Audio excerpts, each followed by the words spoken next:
আপনি কি জানেন আমরা দিনভর যে অলসতা বা ক্লান্তি অনুভব করে তার সমাধান লুকিয়ে আছে আমাদের মস্তিষ্কে একটা কেমিক্যালের মধ্যে, যার নাম ডোপামিন।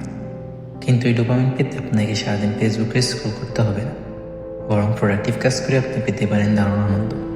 চলুন জানি কীভাবে। শুরু করুন খুব ছোটো কাজ দিয়ে। নিজের অগোছালো ডেস্ক বা রুমটা গুছিয়ে ফেলুন। কাজটা শেষ করার পর যখন দেখবেন সব ঝকঝকে, আপনার মস্তিষ্ক পরিষ্কার হিসেবে আপনাকে ডোপামিন দেবে। মনের কথাগুলো কাগজে লিখে ফেলুন।